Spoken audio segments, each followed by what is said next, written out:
Alléluia. Tu vas prier pour la parole. Dis au Seigneur de te parler ce matin, de parler à ton cœur, de parler à ton esprit, de parler à ton âme.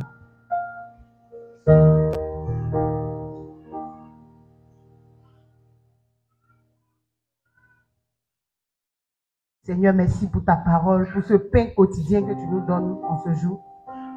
Nous rendons toute la gloire. Bénis ce pain et donne-nous de pouvoir manger avec action de grâce ce matin. Merci parce que c'est toi qui as confectionné ce plat pour notre croissance, pour notre bien-être, pour notre équilibre spirituel, physique, mental, social. Seigneur, merci. Nous t'aimons et nous venons à tes pieds ce matin pour apprendre de toi. Donne-nous ces clés qui nous aideront à marcher sur le chemin. Au nom de Jésus. Amen. Amen. Voilà, quand le Père sera là, on aura plus l'occasion de l'honorer physiquement, c'est-à-dire corps à corps. Amen. Tu vas prendre ta Bible.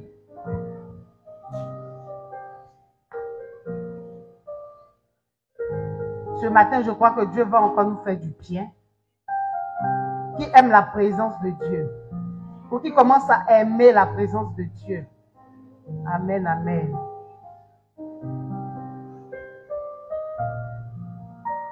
Tu vas prendre ta Bible dans le livre de Genèse 22, le verset 1 à 14.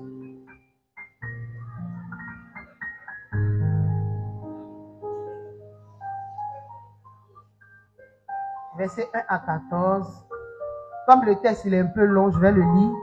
Premier, on va juste se tenir debout pour honorer et puis on va se rasseoir. Donc, on s'assoit, on va se lever ensemble.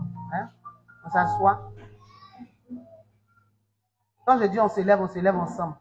On se lève pour honorer la parole de Dieu. Voilà. Et tu te rassois. Merci. On lit la parole de Dieu. Après ces choses, Dieu mit Abraham à l'épreuve et lui dit, Abraham, il répondit, me voici. Dieu dit, prends ton fils, ton unique, celui que tu aimes, Isaac, va-t'en du pays de Moridja, et là offre-le en holocauste, sur l'une des montagnes que je te dirai. Abraham se leva de bon matin, sella son âne, et prit avec lui 2 serviteurs et son fils Isaac. Il fendit du bois pour l'holocauste, et partit pour aller au lieu que Dieu lui avait dit. Le 3e jour, Abraham, levant les yeux, vit le lieu de loin, et Abraham dit à ses serviteurs, restez ici, avec l'âne. Moi et le jeune homme, nous irons jusque là pour adorer, et nous reviendrons auprès de vous. Au verset 6, Abraham prit le bois pour l'holocauste, le chargea sur son fils Isaac, et porta dans sa main le feu et le couteau. Et ils marchaient tous deux ensemble. Alors Isaac, parlant à Abraham, son père, dit, mon père. Et il répondit, me voici, mon fils. Isaac reprit, voici le feu et le bois, mais où est l'agneau pour l'holocauste? Abraham répondit, mon fils, Dieu se pourvoira lui-même de l'agneau pour l'holocauste. Et ils marchaient tous deux ensemble. Lorsqu'il fut arrivé au lieu que Dieu lui avait dit, Abraham y leva un autel et rangea le bois. Il lia son fils Isaac et le mit sur l'autel, par-dessus le bois. Au verset 10, puis Abraham étendit la main et prit le couteau pour égorger son fils. Alors l'ange de l'Éternel appela des cieux et dit, Abraham, Abraham. Il répondit, me voici. L'ange dit, n'avance pas ta main sur l'enfant et ne lui fais rien, car je sais maintenant que tu me crains. Tu crains Dieu.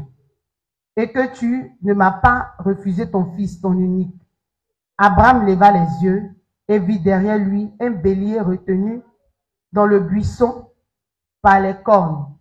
Et Abraham alla prendre le bélier et l'offrit en holocauste à la place de son fils. Verset 14. Abraham donna ce lieu le nom de Jéhovah Jireh, C'est pourquoi l'on, aujourd'hui, à la montagne de l'Éternel, il sera pourvu. Alléluia. Que Dieu bénisse sa parole. Mon thème de ce matin, c'est Dieu se pourvoira lui-même. Est-ce que tu peux me donner un amen puissant ce matin? Dieu se pourvoira lui-même. Et ici, nous sommes dans le livre de la Genèse. Ce livre est écrit par Moïse. C'est Moïse est le libérateur, l'un des descendants d'Aaron. Amen. Aaron, le frère, l'un des descendants, oui, d'Aaron. C'est un lévite. C'est-à-dire que dans la lignée des lévites, Moïse en fait partie. Amen. Et c'est lui qui, comment on va dire ça, c'est lui que Dieu utilise pour écrire le Pentateuque, c'est-à-dire les premiers livres. Amen. De la Genèse jusqu'à Deutéronome. Dieu l'utilise pour écrire. Et on voit que Moïse a été celui-là que Dieu a utilisé pour libérer Israël de la captivité, de la servitude en Égypte. Moïse est aussi, il a été aussi le législateur, le chef et le législateur d'Israël. Il a joué un peu le rôle de député. C'est lui qui votait les lois, qui venait donner les lois à Israël.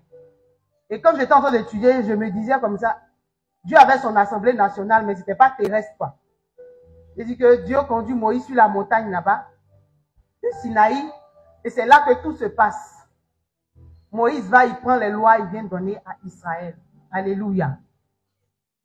Bien-aimé, et dans ce texte-ci là, la Bible nous parle de Dieu qui vient mettre Abraham à l'épreuve par rapport à son fils Isaac. Dieu met Abraham à l'épreuve. Amen. Abraham, nous savons un peu son histoire. Dieu lui a demandé de quitter sa patrie et d'aller dans un pays que Dieu allait lui montrer. Abraham a indiqué sous la direction de Dieu. Et Dieu lui a fait des promesses. Et dans ces promesses-là, Dieu devrait lui donner un fils, un héritier. Parce qu'Abraham voulait un fils. Et Dieu lui donne un fils qui est Isaac. Et on voit dans la discussion avec Dieu, Dieu demande à Abraham de sacrifier ce fils-là, de lui donner ce fils-là en sacrifice, en holocauste. Bien aimé, quand on parle d'holocauste, ça veut dire que tu tues la personne et puis tu le brûles complètement. Il doit calciner, il doit devenir la cendre. C'est ça l'holocauste. Amen. Et Dieu demande à Abraham de prendre ce fils-là, qui est Isaac. La Bible dit, Dieu dit à Abraham, donne-moi ton fils, ton unique fils, celui que tu aimes. Est-ce que vous voyez un peu ce que Dieu demande à Abraham ici? Son fils, son unique. On sait bien qu'Abraham a eu un fils précédent, qui est Ismaël. Mais on voit que Dieu ne compte pas Ismaël parmi la personne, le fils ou l'héritier que Dieu veut pour Abraham.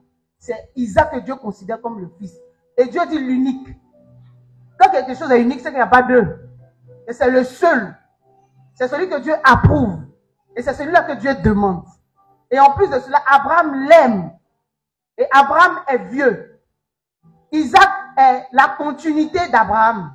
Isaac est celui-là qui va prendre la relève d'Abraham. Et c'est celui-là que Dieu demande. Et qu'est-ce qu'Abraham fait? Abraham n'hésite pas. Abraham obéit, bien aimé. Il se lève. Ça veut dire tôt le matin. Ça veut dire que la discussion a eu lieu la nuit, n'est-ce pas? La nuit qu'Abraham a parlé avec Dieu. Très souvent, Dieu nous parle les nuits. À qui Dieu parle la nuit ici? Très souvent, Dieu parle la nuit. Il vient dans les songes, il parle les nuits. Très souvent. Parce que la nuit, pourquoi? Parce que tout est calme. Ton esprit est reposé, tu peux entendre Dieu. Amen, amen. Et Abraham se lève tôt le matin. Il prend le bois, il prend son fils, il prend ses serviteurs et il va dans la ville de Moridja. Moridja qui signifie le lieu où Dieu enseigne. Il se rend là-bas. C'est Dieu qui indique le lieu. Et pendant qu'ils sont en chemin, le fils, c'est-à-dire Isaac va poser la question à son papa. Il y a le feu, il y a le bois, il y a le couteau, mais où est l'agneau pour l'holocauste? Et Abraham dit, Dieu se pourvoira lui-même. Mais pourtant, Abraham sait que l'holocauste, en réalité, c'est Isaac. Vous voyez, Mais il lui dit, Dieu se pourvoira lui-même. Bien aimé, quand j'étudiais le texte, j'ai compris quelque chose. Ce n'est pas là le thème.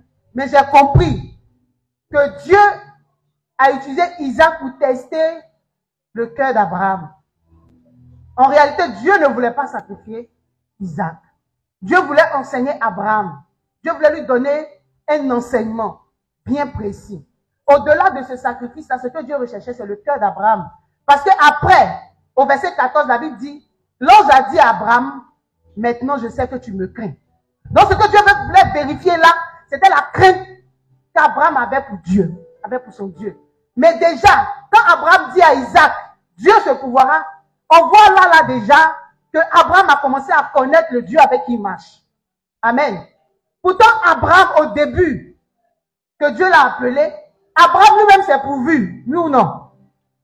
En prenant Agar sous le conseil de son épouse, n'est-ce pas? Il se pourvoit lui-même en donnant un enfant que Dieu ne comptabilise pas. Mais là, on voit que le langage d'Abraham est en train de changer.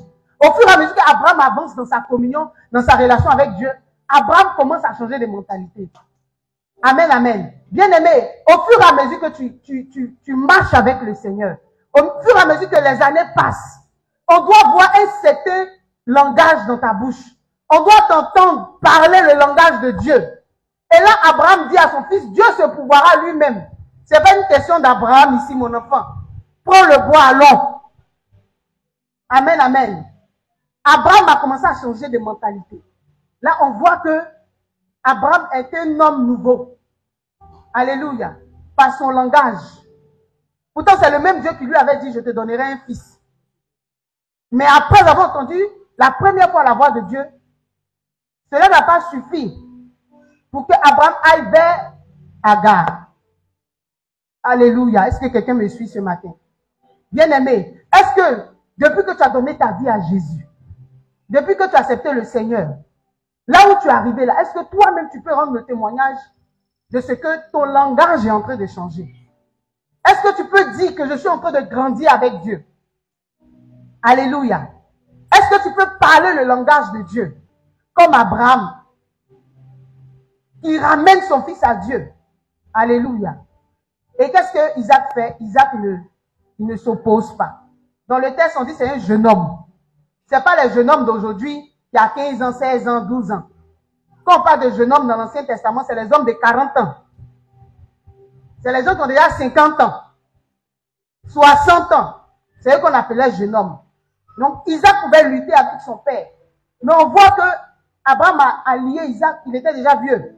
Donc il n'y a pas eu de fort. Et qu'ils n'ont pas lutté. Il a juste lié, Isaac s'est donné volontairement à son père. Et son père l'a mis sur le bois. Alléluia. Mais cette image-là nous montre ce que Christ allait accomplir pour nous plus tard. Alléluia. Comment Christ allait se donner volontairement pour nous à la croix. Donc c'est cette image-là et on prélude par rapport à ce que Christ allait accomplir. Donc, Isaac ne lutte pas, il se donne volontiers.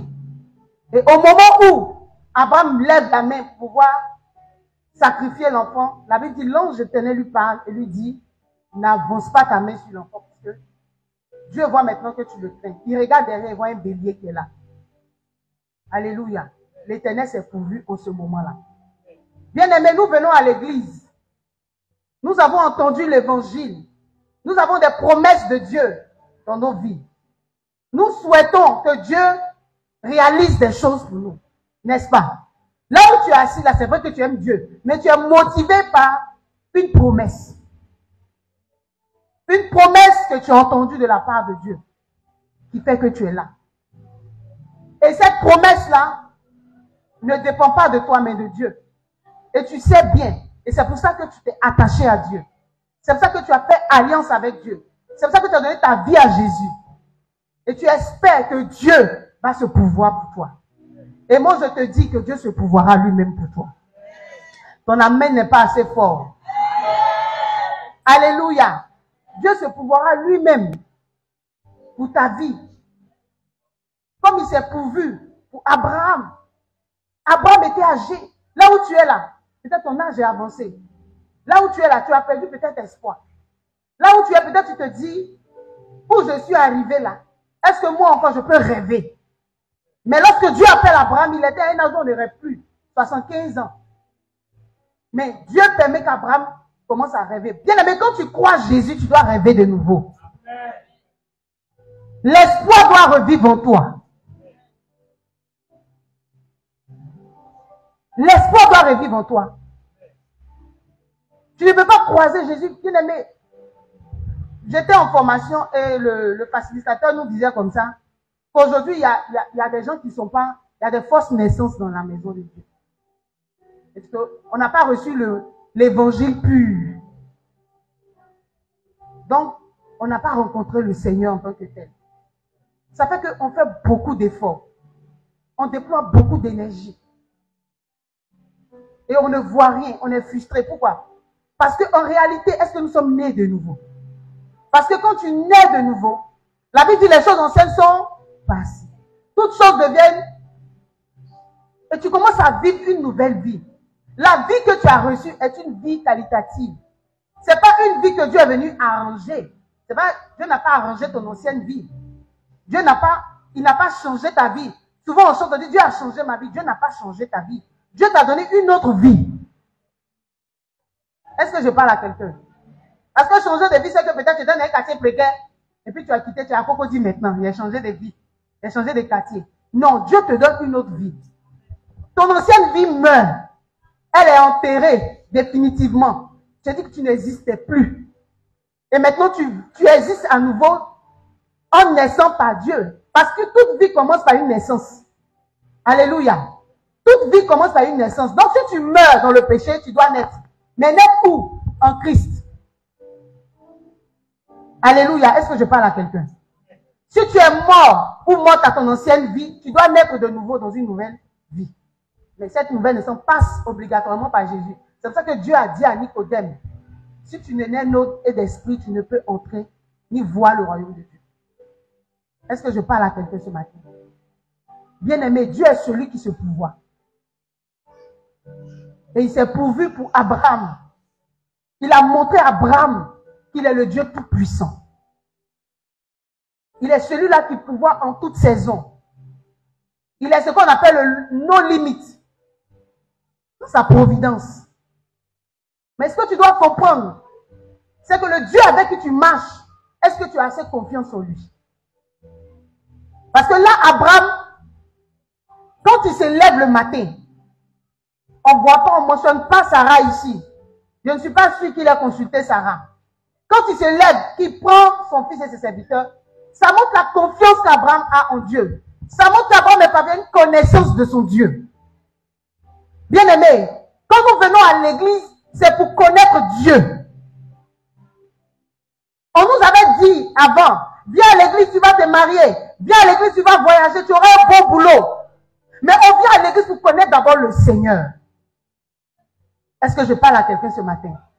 Tu viens à l'église pour connaître Christ. Et quand tu le connais, ta confiance sera bâtie en lui. Amen, amen. Ta confiance sera bâtie en lui. Tu sauras que Dieu est puissant. Tu sauras que Dieu est fort. Souvent tu dis Dieu est puissant, mais tu ne connais pas la puissance de Dieu. Parce que tu ne l'as pas expérimenté. Abraham a expérimenté Dieu. C'est pour ça qu'il peut avoir confiance en lui. Pour donner son unique fils. Le fils qu'il aime. Il a eu confiance en Dieu. Abraham a eu Isaac à 100 ans. Et là qu'on voit, c'est qu'il a dépassé les 100 ans. Si Isaac est un jeune homme, c'est qu'on peut dire là, peut-être il avait peut-être 130 ans, 140 ans, 150 ans. Alléluia. Donc il a eu du temps. Depuis que Dieu a pris Abraham à 75 ans, jusqu'à ce qu'Isaac soit un jeune homme, c'est là que Dieu va lui dire, aujourd'hui tu me crains.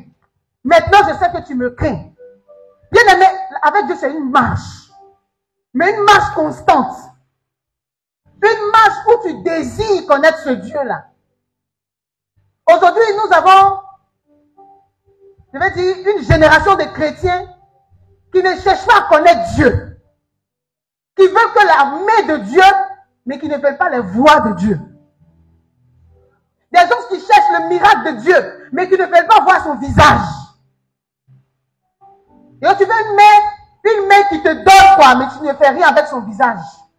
Mais Dieu, ce qu'il veut, c'est que tu le regardes. et que tu le contemples, et que tu l'admires, et que tu apprécies le Dieu qu'il est. Et c'est à ce niveau-là qu'Abraham est arrivé. C'est un chemin. Et c'est une décision. Est-ce que je parle à quelqu'un ce matin? C'est une décision. Le pasteur ne prendra pas cette décision à ta place. C'est toi ceux qui dois prendre cette décision. Et quand tu prendras cette décision, tu vas voir que les choses vont se définir dans ta vie. Alléluia. Et Dieu envoie Abraham à Moridja pour lui enseigner, pour lui parler. Aujourd'hui, Moridja, c'est le temple de Dieu. Tu es à Moridja ce matin, dis Amen. Tu es dans le lieu où Dieu enseigne, dis Amen. Tu es dans la présence de Dieu. Dieu vient parler à ton cœur ce matin. Bien aimé, ce que je veux que tu retiennes par rapport à ce passage, c'est que tu dois comprendre que Dieu est ton pourvoyeur. Tu ne m'as pas dit Amen. Quand tu dis Amen, l'onction de cette parole-là se saisit à ton âme. Dieu est le pourvoyeur de ta vie. Il est l'unique pourvoyeur. Il n'y a pas deux. Ça veut dire qu'il est la source. Il est la source de ta vie. Il a dit à Abraham dit à son fils, Dieu se pourvoira lui-même. Dieu se pourvoira lui-même veut dire quoi? Que Dieu va puiser en lui. Dieu va tirer en lui pour le sacrifice. Dieu va chercher ce qu'il faut pour ta vie en lui. Dieu ne prend pas ça ailleurs. Parce que tu es né de lui. Ce qui alimente ta vie vient forcément de Dieu. Mais est-ce que tu comprends ça? Est-ce que tu crois ça? Bien aimé, même si les autres t'ont fait croire que eux, ils sont les pourvoyeurs de ta vie, par leur comportement, par des attitudes, je veux te dire ce matin que le seul pourvoyeur de ta vie, c'est Jésus. C'est l'Éternel des armées. Et là, Abraham s'est rendu compte, après des marches, qu'est-ce que Dieu n'a pas fait avec Abraham? Abraham a mené des guerres où Dieu lui a donné des victoires sur des peuples. Où Dieu a libéré son neveu Lot. Lorsqu'Abraham fit des choses avec le Seigneur. Mais là, sa crainte de Dieu n'était pas encore partie. Il n'avait pas compris que c'est Dieu qui pourvoyait pour sa vie. Il cherchait encore les regards, ça et là. Bien aimé, tu viens à l'église, tu as accepté Christ, mais tu ne crois pas encore que Dieu pourvoit pour toi. Est-ce que tu crois que Dieu est le pourvoyeur de ta vie? Et que toute chose sort de Dieu pour toi? C'est Dieu qui pourvoit pour ton intelligence. Bien aimé, tu n'es pas étonné de voir des gens réaliser des choses que toi tu ne peux pas réaliser. Cette intelligence vient d'où? C'est Dieu qui pourvoit. C'est Dieu qui pourvoit pour ton travail. C'est Dieu qui pourvoit pour ta famille. C'est Dieu qui pourvoit pour ton souffle de vie. Quand tu dors, tu ne sais même pas à quel moment tu fermes les yeux. Tu ne définis pas aussi à quel moment tu les ouvres. Et c'est Dieu qui pourvoit pour ton souffle. Tu ne dois pas laisser quelqu'un te mettre sous une domination parce qu'il te rend service. Ce que les gens font, ils nous rendent service. Ils ne sont pas les pourvoyeurs de nos vies. C'est l'Éternel qui est le pourvoyeur de notre vie. Alléluia. Ton papa t'a fait croire que c'est lui. Sans lui, tu ne peux pas être quelqu'un. Ta famille t'a fait croire que sans eux, tu ne peux pas être quelqu'un. Mais c'est Dieu qui pourvoit. Alléluia. Bien-aimé, tu dois caler ça dans ton esprit. Que tout ce que tu as aujourd'hui, tout ce que tu arrives à faire, comme travail, tout ce que tu as comme talent, te vient de Dieu. Te vient de Dieu. Cette semaine-là, on était dans le véhicule et puis on parlait, et puis je disais à deux sœurs que moi, là, dans le monde, je n'avais pas de talent. Je ne savais rien faire. C'est-à-dire, la maman dit, celle-là, elle s'est tressée, elle s'est peut-être préparée, elle s'est peut-être, fait quoi encore? Coudre. Elle aime faire ça, elle était passionnée. Moi, je n'avais pas de passion. Alléluia. C'est en Jésus que je découvre toutes ces choses pour moi. On dit, lui, il est très intelligent à l'école. Moi, je n'étais pas intelligente à l'école. Alléluia. Je n'étais pas intelligente. C'est en Jésus que mon intelligence a été renouvelé. Donc ce que je suis aujourd'hui me vient de Dieu lui-même. Il n'y a pas une chose que j'ai obtenue de mes propres forces. Bien-aimé, c'est pareil pour toi. Et ce qui a fait que les gens n'ont même pas misé sur toi. Dans la famille qu'on parle des gens, ceux qui ont compte toi, on te met de côté. On ne fait pas cas de toi. À l'école, les professeurs t'ont dit que toi, tu es quelqu'un sur qui on ne peut pas miser parce que tu as toujours 2 en devoir. Les devoirs t'ont défini. On définit ta valeur. Pour toi, quelqu'un qui a de la valeur, c'est quelqu'un qui a 17 en mathématiques, 20. Et c'est à ça qu'on t'avait conduit. Mais on a vu que les premiers sont devenus les derniers. Ça, c'est dans le col là-bas. Mais dans la réalité ici, là, c'est Dieu, on a vu que les premiers sont devenus les derniers. Et les gens sur qui on ne compte pas, Dieu les prend. Dieu les lave. Et puis Dieu les positionne. Il est le pourvoyeur. Il est celui-là seul qui peut pouvoir ta vie. Il est celui-là seul qui pourvoit. Il y a des femmes qui pensent que, parce que son mari travaille, c'est lui le pourvoyeur de sa vie. Elle pense que tout de ce qu'elle veut doit venir de lui. Il est un élément, un instrument que Dieu utilise pour pouvoir ta vie. Il n'est pas ton pourvoyeur. Est-ce que quelqu'un peut me dire amen ce matin? Alléluia. Et on voit que beaucoup de couples sont en difficulté parce que nous les femmes, on pense que se marier c'est venir gagner de l'argent. On pense que le mariage c'est gagner de l'argent. Tu vois les gens qui disent je veux mon couteau, je veux mon boss, je suis au coin milliardaire, je vais gagner là, je serai riche. Beaucoup pensent que le mariage fait gagner de l'argent. Et les hommes sont victimes. Et quand la femme, elle ne comprend pas qu'elle doit s'accomplir dans le foyer, à partir de son pourvoyeur, elle commence à dire, monsieur, depuis que je t'ai marié même, je ne sais même pas ce que je suis devenue. Je souffre. Je suis rien. Mes camarades brillent. Mes camarades, là, leur mari paye Range Rover. Moi, je monte dans Baka, dans Woro Woro. Moi-même, avant, tu n'as pas vu comment j'étais. Depuis que je t'ai croisé, ma vie est devenue.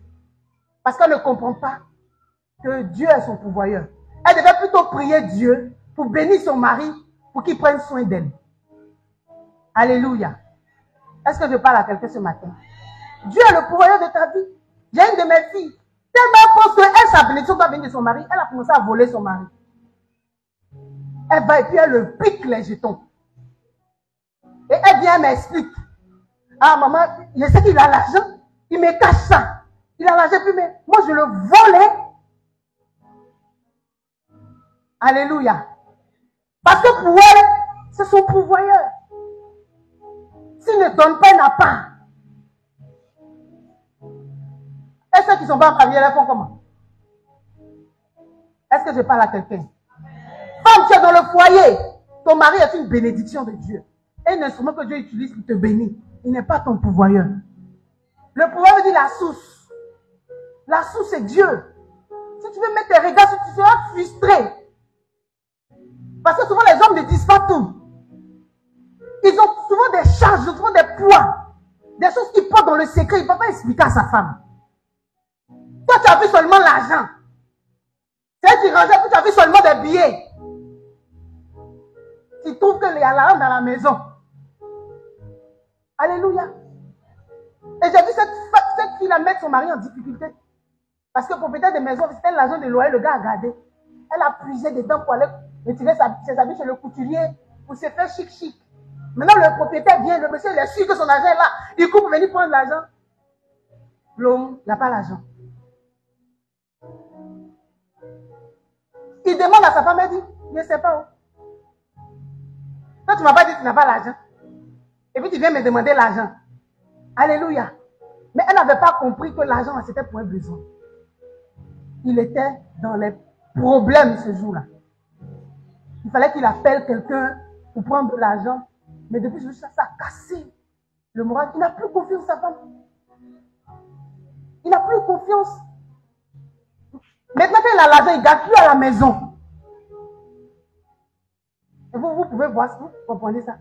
Il ne garde plus l'argent à la maison, il garde ça chez son ami. Il ne met même plus l'argent, même sur Orange Money, Move Money, les trucs comme ça. Il cache, il donne à une de ses filles de l'église qui garde.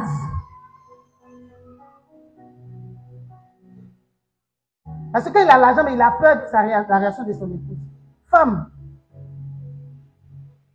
Dieu est ton pourvoyeur. J'ai vu Dieu pouvoir pour ma vie sans mon mari. Quand il m'a appris à compter sur le Seigneur, à mettre ma foi en Dieu, j'ai vu Dieu pouvoir, au-delà de ce que je peux penser. Et moi aussi, je deviens un canal de bénédiction. J'envoie la bénédiction à la maison, puis on partage en deux. Alléluia. Dieu est ton pourvoyeur. Il est le pourvoyeur par excellence. Les jeunes filles d'aujourd'hui pensent que les hommes, c'est eux qui vont pouvoir pour ta vie. Il ne peut pas. Il va te donner juste pour l'argent pour payer les habits, faire du shopping, c'est tout. Mais Dieu lui pouvoir au-delà même du matériel. Parce qu'il pouvoir pour le spirituel. La providence de Dieu touche même ta sécurité.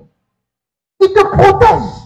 La Bible dit l'ange de l'Éternel campe autour de ceux qui craignent Dieu. Il les arrache de tout danger. Mets dans ton esprit à partir d'aujourd'hui que tes parents font ce que Dieu peut leur permettre de faire. C'est Dieu qui choisit le canal qui va te bénir, qui va te donner. Dieu peut permettre que tu naisses. Il y a des enfants qui sont nés, puis papa ne les a pas reconnus. Mais ils sont devenus quelqu'un dans la vie. Alléluia. Parce que dans la providence de Dieu, où Dieu se pouvoir là, il n'est pas le canal que Dieu va utiliser pour bénir ta vie, te faire croître. Dieu a déposé cette bénédiction dans la main, peut-être d'un nom, d'une tante, d'un cousin, même d'un inconnu. Il y a des gens qui sont nés, papa ne s'est jamais occupé d'eux, mais ils sont devenus ministres. Ils sont devenus directeurs. Ils sont devenus des hommes de Dieu. Bien, mais si tu comprends que c'est Dieu qui a le pouvoir de ta vie, tu ne vas plus en vouloir aux gens. Tu ne seras plus fâché contre les gens. Parce que tu sauras que c'est Dieu qui sélectionne les canaux de bénédiction de ta vie. C'est Dieu qui décide qui va te donner. Il y a des gens qui naissent et puis ils sont orphelins déjà. Mais ils réussissent. Parce que le pouvoir, c'est Dieu. Beaucoup de relations ont été brisées. Parce que tu as toujours cru que c'est ton oncle qui est ton pourvoyeur. Parce qu'il est ministre.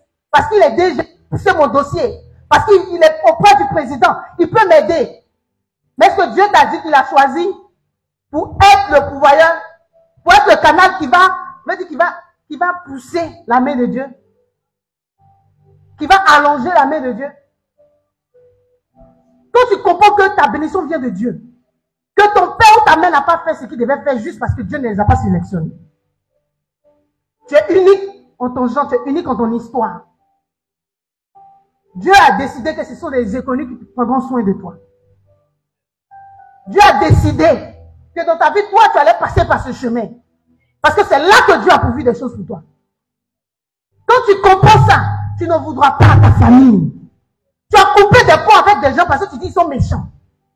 Bien aimé, tant que Dieu ne touche pas une personne, cette personne ne peut pas te faire du bien. Cette personne ne peut pas se lever pour toi. Ça peut être ton propre enfant. Ça peut être ton propre mari. Ça peut être ta propre épouse. C'est pour ça que quand tu sais que Dieu est ton pourvoyeur, tu es constamment dans la présence de Dieu, à genoux devant Dieu. Et quand tu es à genoux, Dieu va sélectionner dans sa présence les personnes qu'il faut pour te bénir.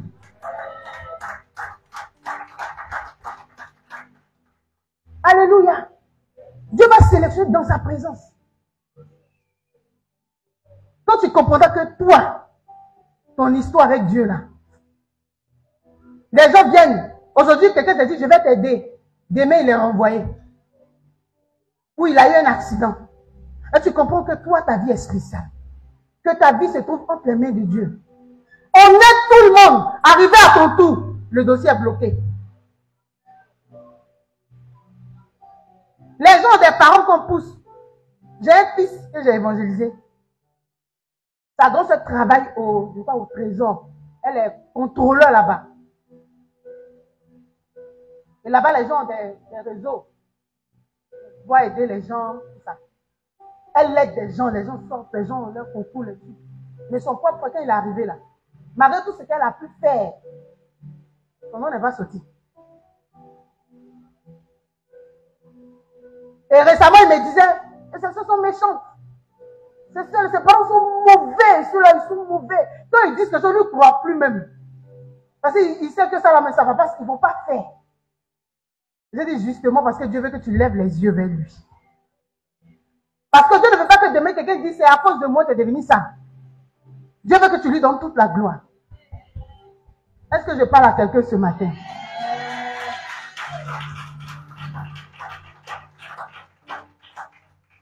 Bien aimé, quand tu comprends que Dieu est ton pouvoir, le travail que tu arrives à faire au travail, tu sauras que c'est Dieu qui te donne l'énergie, la force, l'intelligence pour accomplir ça. Tu ne diras pas, moi, je travaille dur, hein. Moi, c'est mon travail. Moi, je travaille dur, toi, tu veux que je te donne mon argent. Moi, je ne dors pas, hein. Je travaille dur. Moi, c'est mon travail, la sueur de moi, il va te donner. Pendant que toi, quand tu comprends que Dieu est ta source, tu deviens humble dans le travail que tu accomplis. Alléluia. Tu comprends que l'homme a des projets, mais la réponse de ces projets appartient à qui? À qui? À Dieu. Tu as un travail, mais tu ne sais pas comment le travail est arrivé à toi. Aujourd'hui, tu travailles, mais tu ne sais pas comment le travail est arrivé dans ta main. Il y a une source, il y a un pouvoyeur. Alléluia. Notre enfant va prendre Luc 12, verset 16 à 20.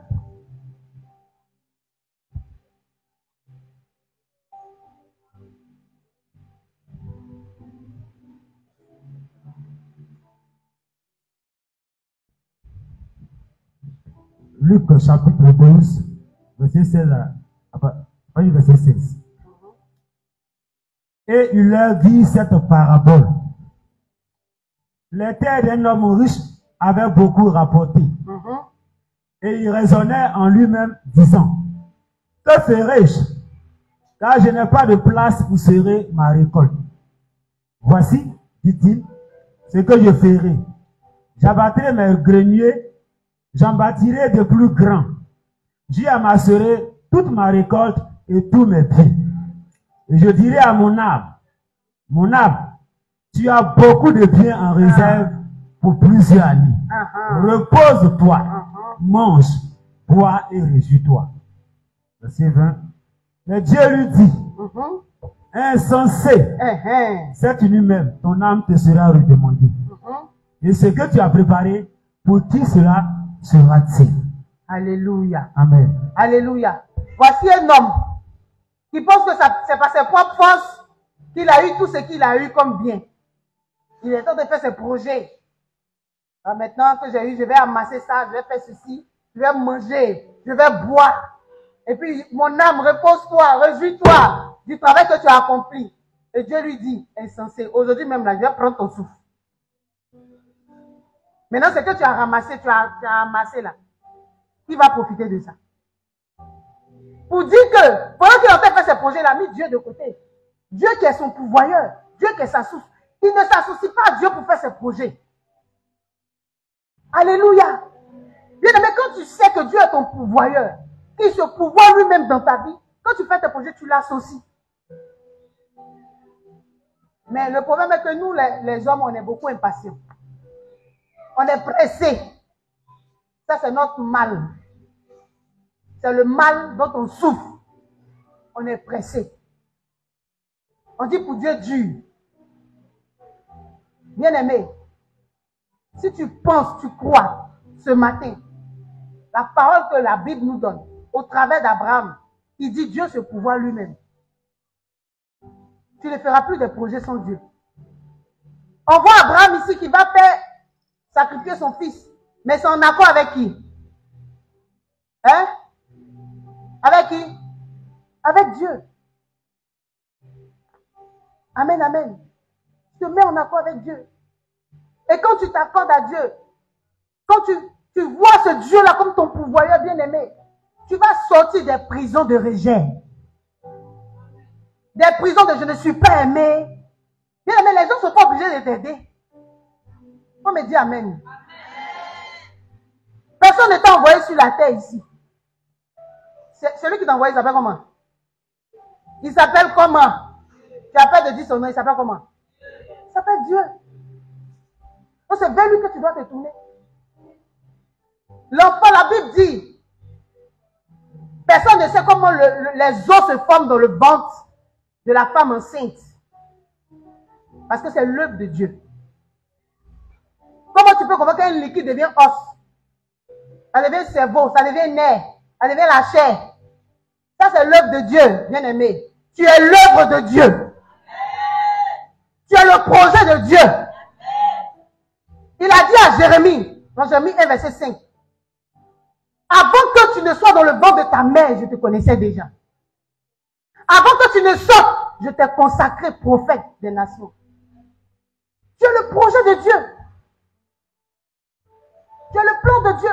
Donc les gens t'aiment, les gens ne t'aiment pas. Dieu t'aime, ça suffit.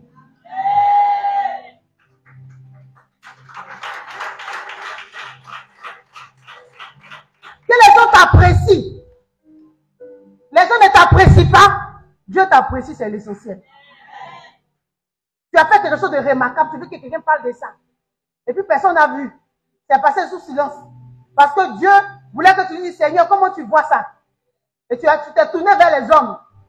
Bien aimé, si les gens ne t'apprécient pas, Dieu t'apprécie. Et quand tu sais ces choses, tu sors de la complexivité.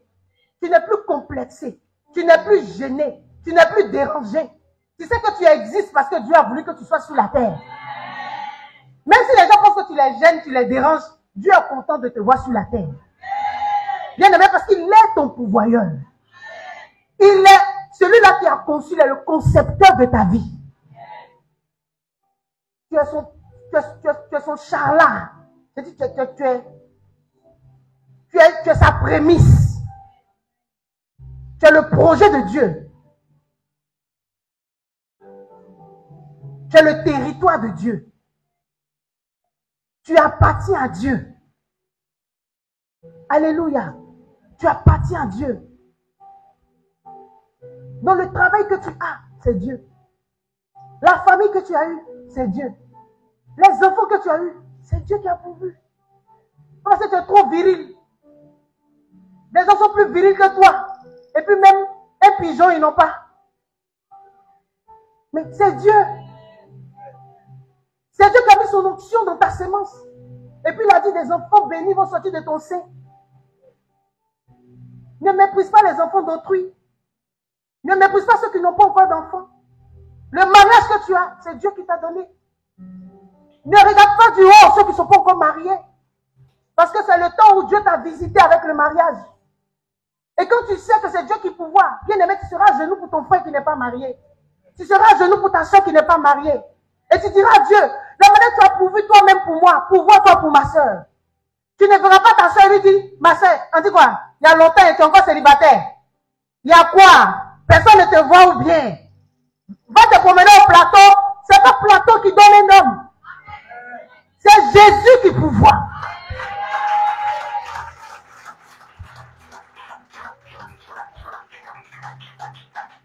Ma chérie, mets tes plus belles photos sur Facebook. Tu vas voir un vieux blanc là-bas, il va liker, il va t'appeler.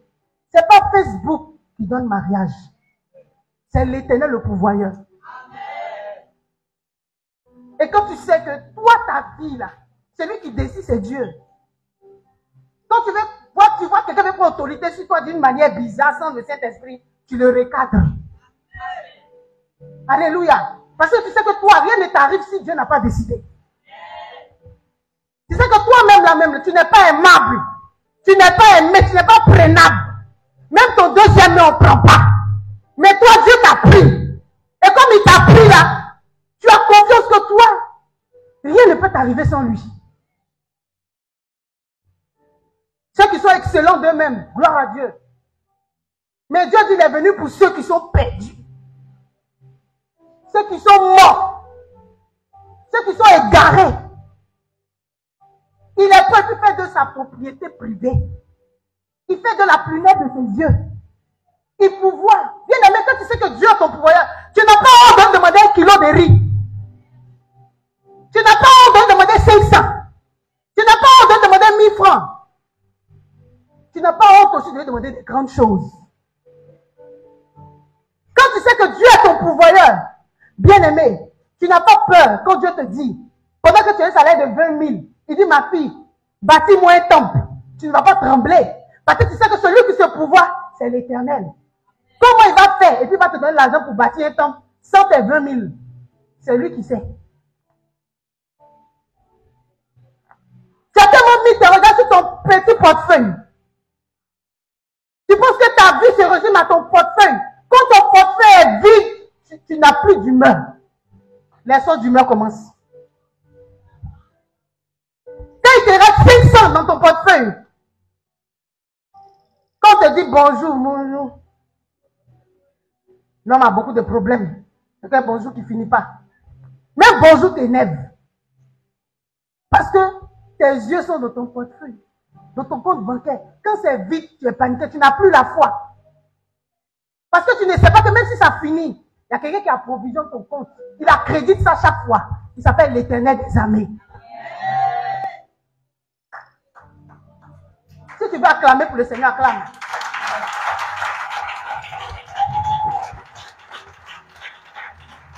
Alléluia. Bien aimé, comment j'ai compris ça?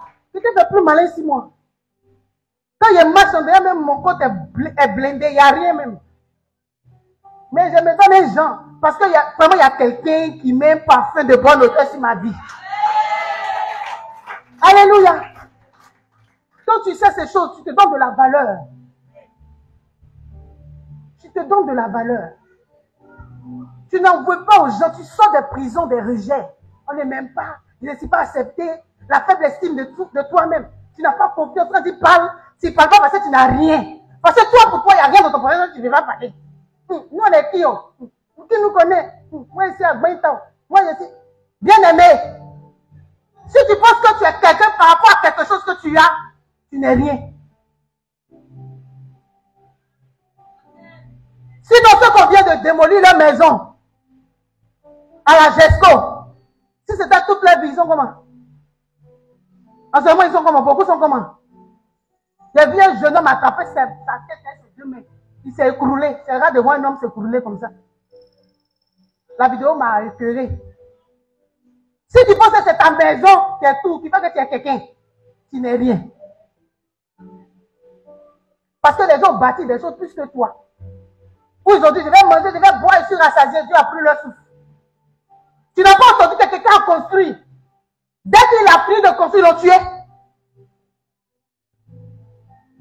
Quelqu'un a eu son visa dans sa main. Le lendemain, il doit prendre le vol. Il est mort la nuit. Il a eu le visa, il est en train de partir comme ça pour l'aéroport. Accident, il est mort. C'est des histoires qu'on entend. Bien aimé, quand tu sais ces choses, c'est à genoux. Tu es toujours à genoux devant le Seigneur. Tu sais que tout ce que ta force donne d'atterrir, c'est la grâce de Dieu. Dans ton cœur, tu es humble. Dieu ne parle pas d'humilité ou quand tu veux saluer les gens, comme ça. Dieu parle de comment ton cœur est devant Dieu, est à nu devant le Seigneur. C'est de ça qu'il s'agit. Tout ce que tu as acquis aujourd'hui, c'est Dieu. C'est le seul pourvoyeur de ta vie. N'en veux plus à ton père. Il est mort, mais tu lui en veux quand même. Papa, c'est grâce à ça. À cause de toi, je ne suis pas arrivé loin à l'école. Si tu m'avais mise à l'école. Si je suis devenue comme ça, je ne sais pas comment c'est maman, mais je suis toujours, je suis bête. Aujourd'hui, tu as Jésus. Je veux dire à quelqu'un ce matin, tu as Jésus. Il va reconstruire tes émotions. Il va changer l'identité que tu avais de toi. C'est à cause de mes parents. Ils m'ont confié aux gens. Ils m'ont maltraité.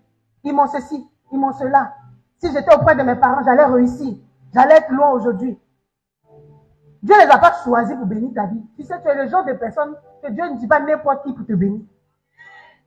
Pour que quelqu'un te bénisse, il va se lever tôt le matin. Parce que tu es sélectionné. Tu es une race élue. Tu es un peuple acquis. Donc quand quelqu'un veut te toucher, toi là, il n'a qu'à bien se laver le visage. Il doit bien se laver le visage. Quelqu'un te donne parce que il pense qu'il est trop méchant. Et bien, c'est pas que Dieu ne l'a pas choisi, au fait. Il pense qu'il est trop grand. En fait, Dieu ne l'a pas choisi. Et quand tu sais ce jour, tu souris. Tu ris. Dieu ne l'a pas choisi. Et quand c'est comme ça, tu es zen dans ton esprit. Tu es libre dans ton esprit. Est-ce que je parle à quelqu'un ce matin? Est-ce que tu vois ton Père Jésus comme ton pourvoyeur? Cet homme avec qui tu es, peut-être il tarde à te marier ou pas prendre sa décision. Mais dis à Dieu, Seigneur, il faut pouvoir pour le mariage. Il va se lever pour aller à la mairie, il ne va rien voir dedans. Alléluia. Est-ce que je parle à quelqu'un ce matin? Est-ce que l'âme de quelqu'un est restaurée ce matin? Bien aimé, quand tu sais que Dieu est ton pouvoir, tu ne désignes pas toi-même le canal. On dit, prie. Qui veut que Dieu lui donne 100 000? Quand tu te lèves, tu viens ici là. C'est que toi, tu as déjà vu Dani dans ta tête. Tu sais que Dieu va passer par elle. Que Dieu, si c'est les choses qui ont l'argent dans ton esprit, Dieu va passer par M. Diomon, c'est sûr. Donc je me lève. Et puis je viens. Qui veut pas engagement de terrain, c'est si tu te lèves parce que tu comptes sur quelqu'un. Et que toi, tu as fixé quelqu'un. Non, mon frère, là, si je lui demande 50 000, si je prends engagement 40 000, je vais garder 10 000. Donc je me lève. Puis je viens. Bien aimé, ce n'est pas toi qui désigne le canal. C'est Dieu. C'est Dieu. On voit Élie et la veuve de Sarepta. Une veuve, il reste un peu de farine, elle va manger pour nourrir. Et puis Dieu a dit à Élie, un gros monsieur comme Élie, qui fait le combat spirituel, c'est qui prie beaucoup, les mange. Sauf moi. Au nom de Jésus. Dis amen fort. Viens. Donc un gars comme Élie qui fait le combat spirituel, Dieu le voit, c'est une veuve. Il y a une petite farine, un peu d'huile. Il dit, veuve va te nourrir. Et si quelqu'un est arrivé, la veuve a dit, Élie, toi tu sais que Dieu te parle. Si Dieu te parlait, là, il ne va pas t'envoyer chez moi ici. Parce que moi, je crois. Mais Dieu voulait montrer à Élie qu'il est son pourvoyeur, mais aussi le pourvoyeur de la veuve. C'est lui le pourvoyeur. Dieu va te conduire vers quelqu'un. Le Seigneur, lui, il n'a rien. Il se débrouille pour manger. Viens lui dire que Dieu dit, tu peux m'aider. Je ne peux pas, Seigneur. Et puis tu fermes la porte. Parce que tu regardes à l'apparence des gens. Est-ce que je parle à quelqu'un ce matin? Ce n'est pas toi qui décides à qui Dieu va passer pour te bénir. Et Dieu a plusieurs fois utilisé ce genre de moyens-là pour bénir les gens. Ne méprise personne quand tu sais que c'est Dieu qui est ton pourvoyeur. On voit cette petite servante qui était dans la maison du général. Ça, non, le Syrien, Naaman. C'est une petite fille. Elle peut apporter quoi? Mais Dieu est passé par elle pour voir la guérison dans la maison de ce monsieur. Le délivrement de la lèpre. Tu es dans l'église ici. Tu ne sais pas qui Dieu peut utiliser pour pouvoir ta vie. Peut-être quelqu'un a son cousin, tu ne sais pas. Mais l'enfant que tu méprises, peut-être c'est son frère que tu as marié demain. Tu ne sais pas. On t'a dit aujourd'hui que pour être heureux, il faut avoir un homme caviar. Donc tu as sélectionné les hommes caviar là. Mais Dieu va te dribbler d'une manière dribblable. Tu vas tomber fond d'un vigile. Mais un vigile qui craint Dieu, mais il est vigile. Il sait mettre la femme à sa place. Il sait l'honorer, mais il est vigile, il n'est pas caviar. Il n'a pas le chèque. Alléluia. Et puis c'est là, quand tu as fini tu vas finir de mettre bague là, ça va voir que son statut même, il est vrai vigile même. Mais là, après quand tu vas voir Dieu changer les choses, tu as dit, wow, Dieu a pourvu. C'était beau. C'était Dieu. Alléluia. Bien aimé, il y a quelques moments où il marchait en Christ. Et un frère Dieu lui a dit, la sœur là, c'est ta femme. Et il m'a dit, moi aussi, mon modèle. Il était mince comme ça. Ni beauté, ni éclat pour plaire. Quand le frère me regarde, il n'y a pas mon avenir dans ça. Là.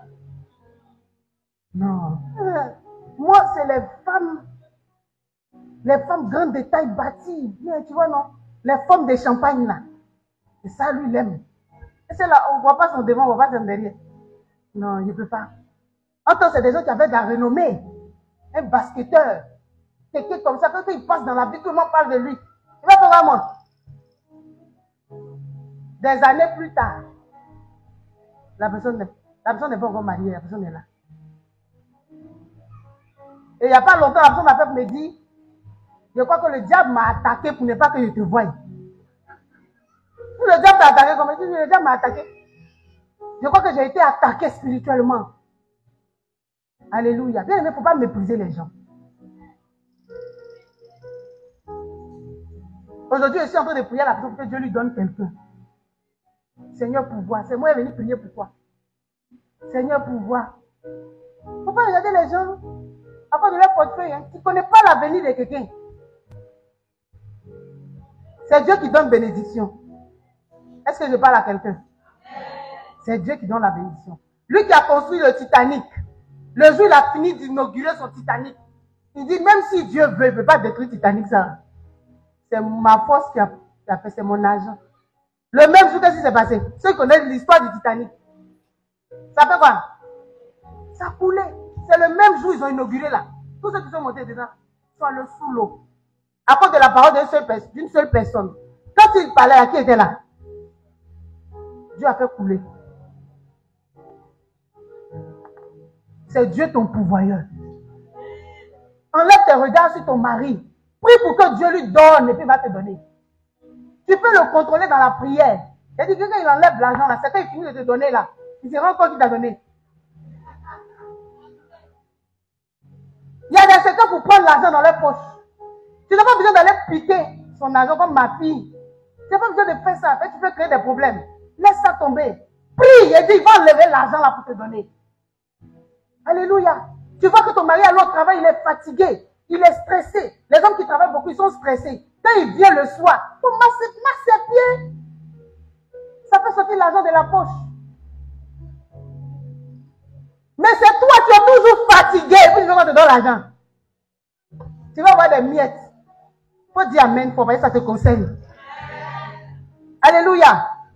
Fais ce qu'il faut pour que l'argent sorte. Les hommes ne sont pas durs.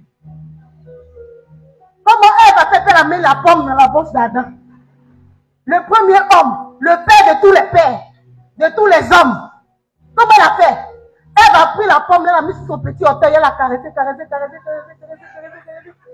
a fait, elle a mis fiou. C'est tombé dans sa bouche. Il a mangé la pomme. Elle dit, nous donne un maudit, mon frère. Est-ce que tu peux acclamer le Seigneur?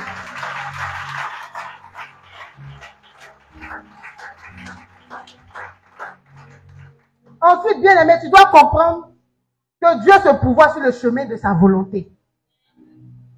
C'est quand tu es sur le chemin de la volonté de Dieu que Dieu se pourvoit. Si tu n'es pas sur son chemin, il ne se sent pas concerné. Alléluia. Abraham était sur le chemin de la volonté de Dieu. C'est Dieu qui lui a dit, il a entendu. Bien aimé, est-ce que Dieu t'a parlé? Ce que tu vas faire là, est-ce que tu as entendu Dieu? Parce que c'est sur le chemin de la volonté de Dieu que la providence divine va se manifester. Si Dieu n'est pas là-bas, tu vas faire tout ton effort, ça ne va pas marcher. Est-ce que je parle à quelqu'un? Quand Dieu était dans le chemin, dans le plan que Marie devait concevoir Jésus là, est-ce que Dieu n'a pas pourvu? Sans le secours d'un homme, Marie a porté le Christ. Il est devenu l'homme dans son ventre. Ça veut dire qu'en réalité, en vrai de Dieu, ça m'engage. Quand je regarde ça, là, Dieu n'a pas besoin d'esprit même pour envoyer les gens au monde. Souvent même, il y a des spermatozoïdes qui vont, mais ils se perdent. Même quand Dieu a dit aujourd'hui, tu vas enfanter là. Lui-même, il introduit l'enfant là-bas. Alléluia. Et c'est ce qu'il a fait avec Marie. Sans le secours d'un homme. Comme c'est son plan, c'est son projet, il a pourvu Jésus. Et ce n'est pas n'importe qui. Jésus, il a donné. Dieu a dit que David devait être roi. Comme David était sur le chemin de la volonté de Dieu, Dieu a pourvu. Mais si tu t'en vas toi-même chercher ta volonté, si Dieu n'est pas dedans, il ne va pas t'accompagner. Dieu se pouvoir lui-même, quand tu suis sa direction. La volonté de Dieu, c'est quoi? Ce sont les désirs de Dieu. Dans Matthieu, tu peux prendre Matthieu 21, c'est ça non? Matthieu 7, verset 21.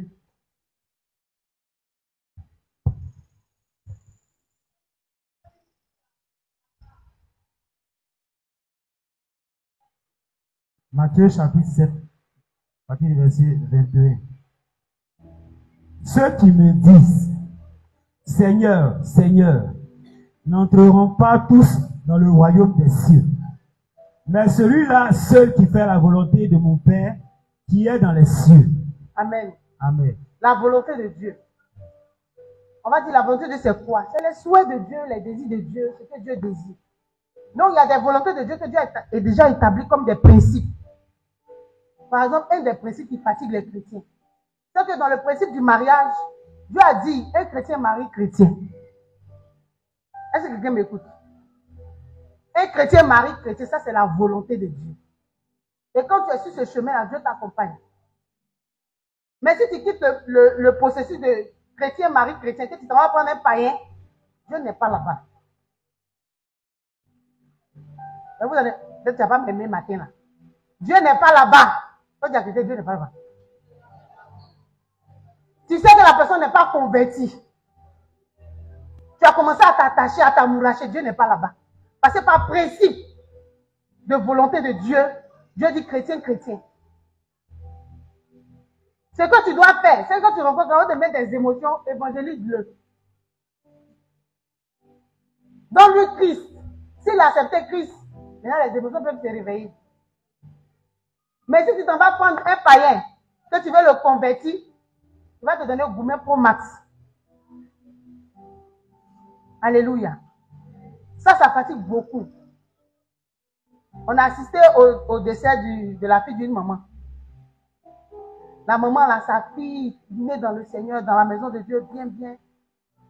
Et il n'y a pas de mariage. En tout cas, l'église évangélique, les hommes, vraiment, pour se déclarer, c'est compliqué. C'est là-bas qu'il y a beaucoup d'hommes qui ne sont pas allés loin à l'école. À l'église évangélique, là. L'onction appelait tout le monde. Puis on est assis là. Donc, tous ceux qui sont allés un peu loin, là, ils sont hors de l'église. Il y a un boss, mais il est catholique. Donc, à l'apparence, en tout cas, c'est catholique, mais en bas, c'est un mystique. Elle s'est mariée avec lui. C'est lui-même qui bouffait ses entrailles. Son enfantement. Elle prend votre là, il mange ça. Il envoie ça dans sa loge. Et elle a pris une grossesse, on a commencé à la suivre. Et on lui a donné une instruction qu'elle ne devait pas faire. Elle n'a pas suivi. Elle a fait dans ça là. Elle a eu des contractions, elle est allée à l'hôpital. Ils ne nous ont pas appelé, c'est après qu'on a appris qu'elle est décédée. Parce qu'elle est morte avec l'enfant. Elle est morte avec l'enfant. C'est son mari là qui l'a sacrifié. Alléluia. Pourquoi Dieu dit chrétien, chrétien? Peut-être le chrétien, au moins, il craint Dieu. Quand on dit que quelqu'un craint Dieu là, ça veut dire qu'il voit il y a certains péchés là. Il ne pourra pas faire comme égorger quelqu'un. Il y a des choses qu'il ne fera pas. Parce qu'au moins l'Esprit de Dieu le contrôle. Il y a des choses au bout desquelles il ne peut pas arriver. Il ne peut pas empoisonner s'il est vraiment né de nouveau. Mais quand quelqu'un n'est pas contrôlé par le Saint-Esprit bien aimé, il est capable de tout. Parce que ce que l'Esprit de Dieu nous empêche de faire, il nous empêche de pécher. Quand tu reçois cet esprit, il t'empêche de faire le mal. Tu discernes le mal et le bien, bien. Ça veut que Dieu a donné le discernement à tout homme. Mais quand le Saint-Esprit est bien en toi là, tu peux dire, ça là, c'est pas bon. Je vais faire mes bons. Comme Dieu en moi là, je m'attrape. Bon, quelqu'un qui n'a pas le Saint-Esprit, qui va l'attraper? Lui-même, il se livre. Et il te livre avec. Donc quand Dieu tu es sur le chemin de la volonté de Dieu, il t'accompagne. Il envoie les éléments qu'il faut. Il dit que j'approuve les voies d'un homme, je dispose tout faveur, même ses ennemis en sa faveur. Même ses ennemis. Quand Dieu est d'accord avec toi là, il dit même tes ennemis. Vous êtes d'avis avec moi. En 2011, on a vécu une crise dans notre nation. La personne qu'ils ont attrapée là, ses ennemis même l'ont habillé. Vrai ou faux? Les gens l'ont habillé, les gens même l'ont sécurisé. Tous ceux qui étaient présents ce jour-là, ils sont où? Ils sont tous morts. Mais quand Dieu approuve tes voies, il te garde.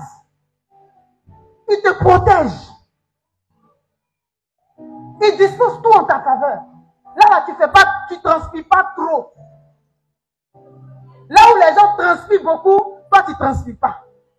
Parce que la volonté de Dieu, c'est déjà pourvu pour toi. Parce que Dieu lui-même, il a fini de faire le travail. Et très souvent, nous, on utilise les chemins. Après, on vient dire on est frustré. Après, on vient dire que je suis blessé. Dieu ne fait pas pour moi. Dieu n'agit pas. Parce que tu vas toi-même te mettre dans les situations où Dieu même est là, il est obligé de te regarder. Il t'aime, mais il veut que tu sentes un peu quoi. Où ton papa t'a jamais frappé, on te frappe là-bas. Mais tu vas dire à qui? Ce n'est pas une voie que Dieu a approuvée. Dieu se pourvoit sur le chemin de sa volonté. Tu ne peux pas dire que tu es voleur. Et puis tu pries Dieu, avant d'aller voler, tu fais signe de croix. Est-ce que Dieu va t'accompagner là? Mais il vous dit qu'il y a des gens qui volent et puis qui disent Dieu m'a aidé. Il dit Dieu m'a aidé. Il y a eu chose, Dieu était là. Il a failli me bomber, mais Dieu m'a saisi. Où on arrive à tout le monde comme si Dieu est. Il dit Dieu était là. Mais est-ce que vous êtes sûr que Dieu se pourra? Cette fois-ci, Dieu a eu pitié. On ne t'a pas lynché. Amen. Mais une prochaine fois, ce n'est pas sûr. Mais quand c'est avec Dieu, c'est sûr que tous les jours, il va te garder. Il va te protéger. Parce que c'est sur le chemin de sa volonté. Quand il y aura les problèmes, Dieu va pouvoir.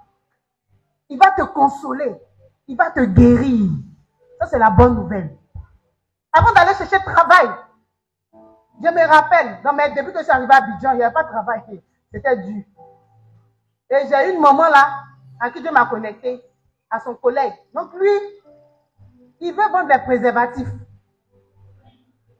On dit Dieu se pourvoit dans le chemin de sa volonté. Comme moi, je suis galère, il a fait comment? Je vais vendre préservatifs. Je suis chrétienne, je vais vendre préservatifs. Préservatifs, on vend ça où? Allez taper dans les hôtels là, vous dites qu'ils vont. Je vous dis que quand j'attrape les cartons là, c'est la mort dans mon âme. Mais je suis obligé de partir. Je dois évacuer des lots. Donc, une fois que je suis arrivé quelque part, j'ai tapé quoi, même en poule les rouges, c'est devenu rouge Bordeaux.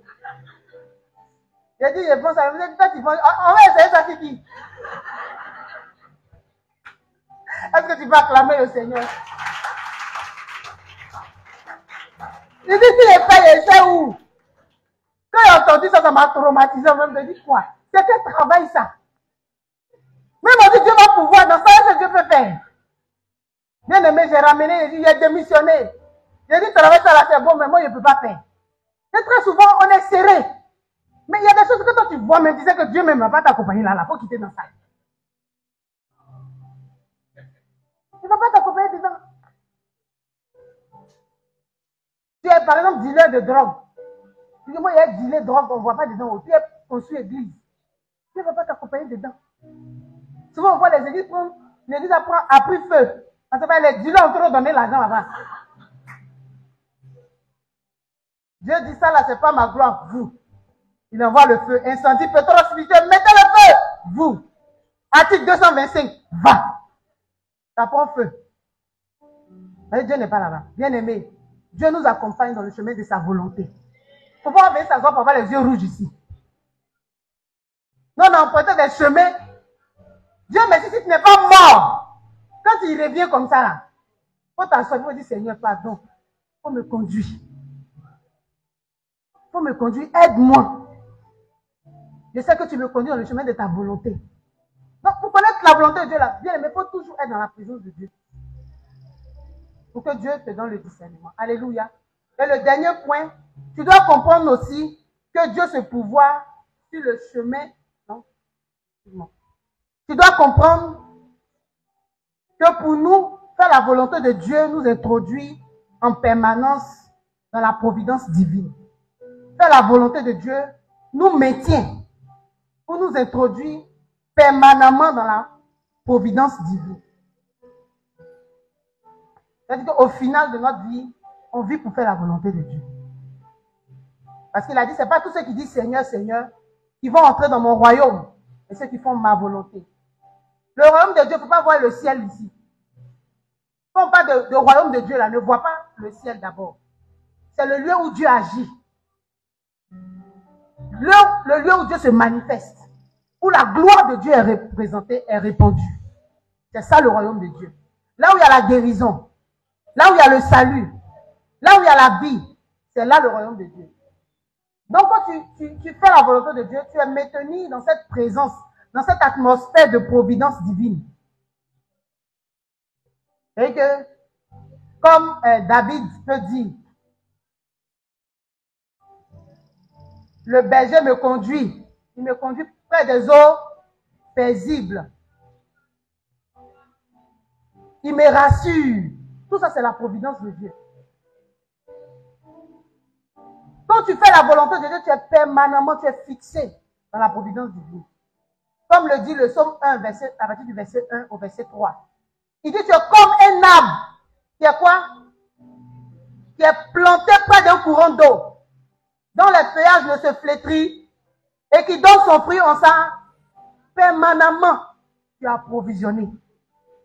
Parce que tu es bien planté. Tu es comme le palmier qui est planté dans la maison de l'Éternel. La Bible dit c'est juste là, il est comme le palmier planté dans la maison de Dieu. Alléluia. Est-ce que Dieu te parle ce matin? Amen, amen. Est-ce que tu peux prendre Ésaïe 1, verset 19? Le dernier verset.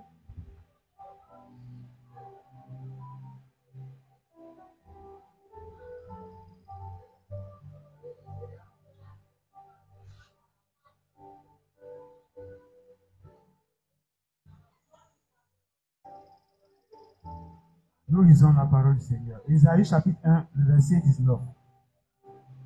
Si vous avez de la bonne volonté et si vous êtes docile, vous mangerez les meilleures productions du pays.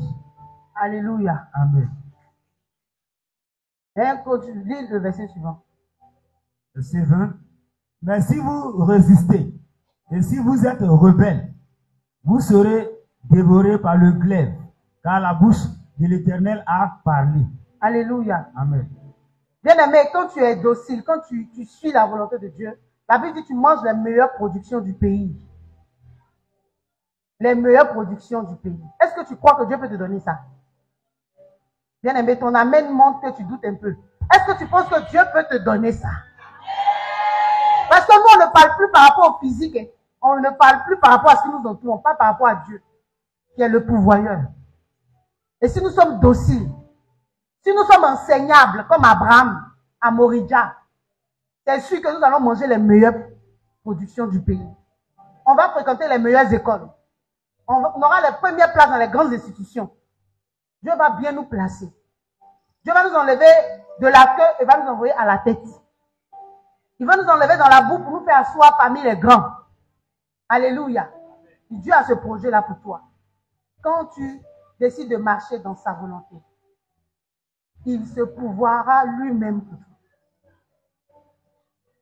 Quand tu vas cesser de résister à Dieu, la Bible dit si tu résistes, le glaive sera ton partage.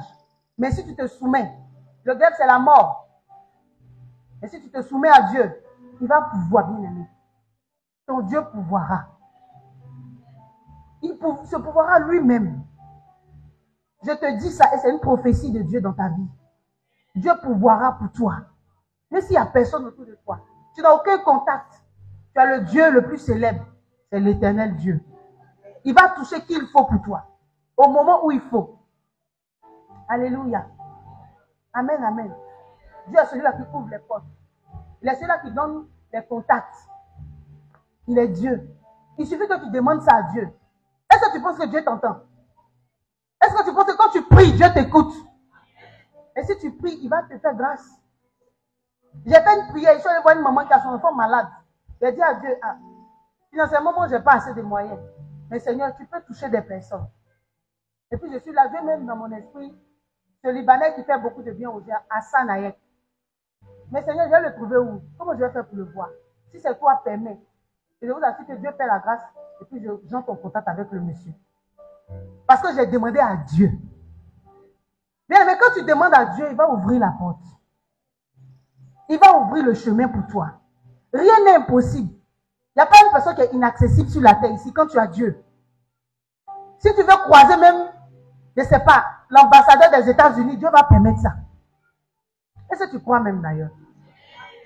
Parce que tout est une question de foi. Si tu crois que tu vas croiser Adengra, Dieu va faire. Tu vas le croiser. Si tu veux croiser Daïzoko, Dieu va permettre de le croiser. Dieu est Dieu. Bien aimé, est-ce que tu sais le pouvoir que tu as, le privilège que tu as d'être enfant de Dieu? La Bible dit, si tu fais de l'éternel, il te donnera quoi? Si tu fais des volontés de Dieu, tes délices, c'est que Dieu veut là. Et tu prends ça à cœur. C'est que toi aussi tu veux, Dieu va t'accorder ça. Alléluia. Fais de l'éternel tes délices. Il te donnera ce que ton cœur désire. Bien aimé, sur ce, tu vas prier.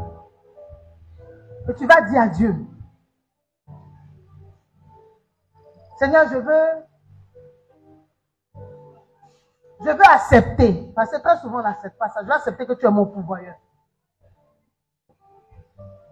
N'en veux pas à l'État qui déguerpit les gens. Dieu est le pourvoyeur qui va te reloger au nom de Jésus. Il va reloger une connaissance que tu as, un parent que tu as. Alors parle à Dieu ce matin. Dis à Dieu, toi qui es le pourvoyeur de ma vie. Pourvois-toi. Et je ne sais pas quel projet tu as. Quand tu demandes à Dieu, il ne faut même pas avoir les regards perdus. Ou ne promène pas des regards inquiets. Et les regards seulement sur le Seigneur. Ne doute pas. Même si tu n'as pas les moyens, tu n'as pas la capacité, Dieu est capable. Parle-lui. Dis-le-lui. Pour toi qui n'es pas sur le chemin de la volonté de Dieu, dis à Dieu, ramène-moi sur le chemin de ta volonté. Aide-moi à marcher sur le chemin de ta volonté.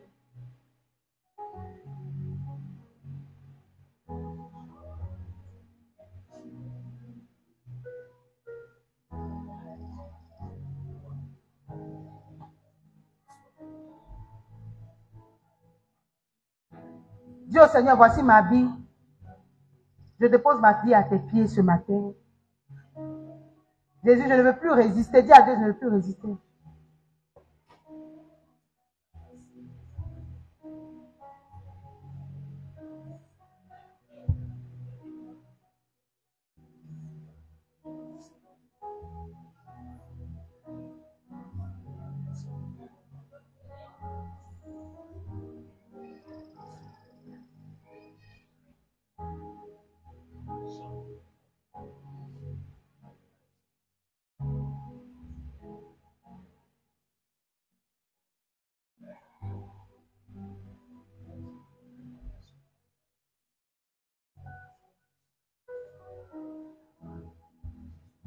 Parle à Dieu, s'il te plaît. Parle-lui.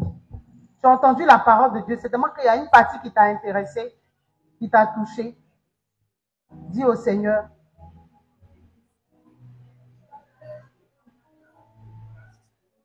Que tu veux qu'il soit le pourvoyeur par excellence de ta vie.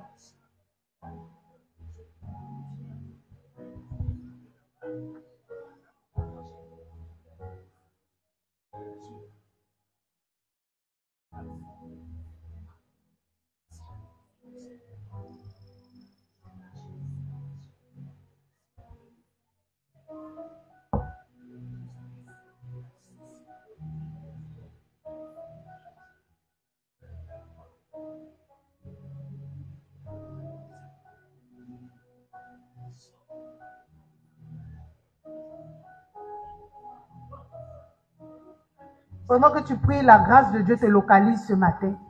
La providence de Dieu est ton partage. Dieu va se pourvoir pour toi. Et si tu n'as pas les ressources, tu n'as pas les moyens, tu n'as pas les qualités, tu n'as pas la qualification requise, Dieu, lui, le fera. C'est lui qui a dit et c'est lui qui va accomplir sa parole. Ne t'inquiète pas. Dis à Dieu, ôte en moi l'inquiétude. Enlève l'inquiétude de mon cœur. Dieu t'a dit que tu vas aller en Europe. Il sait comment il va s'arranger. Dieu a dit que tu vas te marier. Il sait comment il va pouvoir. Il ne puisera pas ça ailleurs. Il puisera ça en lui. Il prendra ça en lui-même. Il est sa propre source. Il est sa propre ressource. Pour toi, Dieu se pourvoit lui-même. Pour toi, Dieu prend cela en lui. Parce qu'il t'aime.